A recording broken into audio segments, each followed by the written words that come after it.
जयपुर राज्य के एक गांव में सुखिया नाम का एक लकड़हारा रहा करता था। सुखिया बहुत ही गरीब था। वह इतना गरीब था कि जंगल में झोपड़ी बनाकर रहा करता था। उसके परिवार में उसकी 20 वर्षीय बेटी गायत्री और उसकी पत्नी लजवंती रहते थे। एक दिन लजवंती अपने पति सुखिया से बोली, हमारी बेटी 20 वर्ष की हो चुकी है। उसकी सुंदरता की चर्चा आसपास के गांवों में फैली हुई है। अब उसके हाथ पीले करने का समय आ गया है। हाँ, तुम सही कहती हो लाजो। इसलिए आज से मैं बहुत ज्यादा मेहनत करूँगा। अब से मैं जंगल में लकड़ियाँ और ज्यादा काटूंगा। इतना बोलकर सुखिया अपनी कुल्हाड़ी लेकर जंगल की ओर निकल गया। लाजवंती अपनी बेटी गायत्री से बोली, बेटी, घर पर पानी खत्म हो गया है। तुम जाकर मटकी से तालाब से पानी भर लाओ। अपनी माँ की बात सुनकर गायत्री मटकी लेकर सीधे तालाब की ओर चली गई। तालाब के एक तरफ जहाँ खेत थे, वहीं दूसरी ओर सुंदर जंगल था। गायत्री उस तालाब से मटकी में पानी भरने लगी। तभी उसके कानों में किसी पुरुष की आवाज सुनाई दी। क्या तुम मुझे अपनी मटकी से पानी पिला सकती हो? मुझे बहुत जोरों से प्यास लगी है। जैसे ही गायत्री ने पीछे पलटकर देखा तो उसके सामने घोड़े पर एक सुंदर राजकुमार खड़ा हुआ था।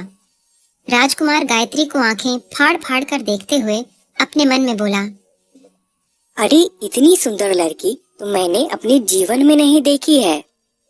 तभी राजकुमार से गायत्री बोली, आप मुझे ऐसे क्यों देख रहे हैं? कुछ नहीं, बस यूं ही। तुम्हारी सुंदरता ने हमारा मन मोहित कर लिया है। मैंने तुमसे सुंदर स्त्री आज तक नहीं देखी है। सुंदरता चेहरे पर नहीं बल्कि मन में होती है। इतना बोलकर गायत्री ने अपनी मटकी राजकुमार को पकड़ा दी। राजकुमार एक ही साथ सारा पानी पी गया, मानो कि बरसों का प्यासा हो। गायत्री मटकी में पानी दोबारा भरकर अपने घर की झोपड़ी की ओर जाने लगी। तुम कहाँ रहती हो? गरीब लोगों का कोई ठिकाना कहीं नहीं होता है, इसलिए वे अक्सर अकेले में रहना पसंद करते हैं। इतना बोलकर गायत्री वहाँ से चली गई। राजकुमार जयदेव गायत्री के पीछे जाने ही वाला था कि तभी एक सैनिक की आवाज उसके कानों में आई। राजकुमार जयदेव, आप कहाँ चले गए थे? अब हमें राजमहल पहुँचना है। राजकुमार जयदेव मन में अफसोस करते हुए सीधे उस सैनिक के साथ राजमहल की ओर चला गया।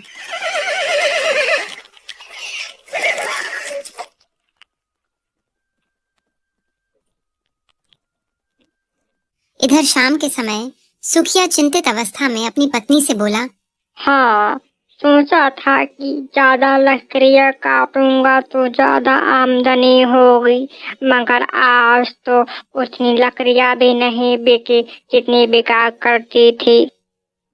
मुझे लगता है हमें जयपुर राज्य के राजा से मिलना चाहिए।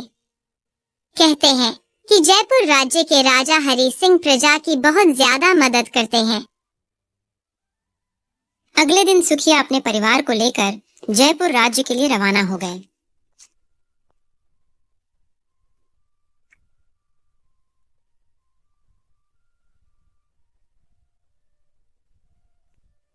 इधर राजकुमार जयदेव बेचैनी के आलम में अपने महल में बने हुए सुंदर कक्ष में टहल रहा था।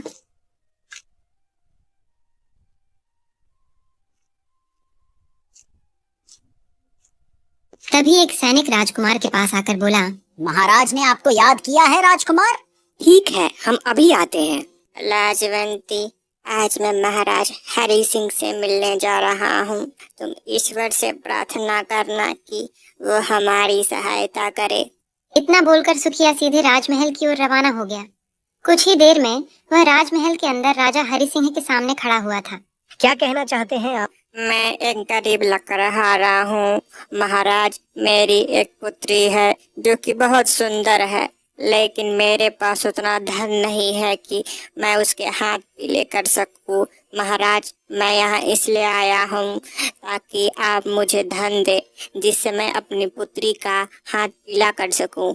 मुझे प्रजा की सहायता करने में बहुत प्रसन्नता होती है, लेकिन मैं बगैर छानबीन के किसी की भी सहायता नहीं कर सकता हूँ, क्योंकि बहुत से ऐसे लोग हैं जो झूठ बोलकर मुझसे धन ले जाते हैं।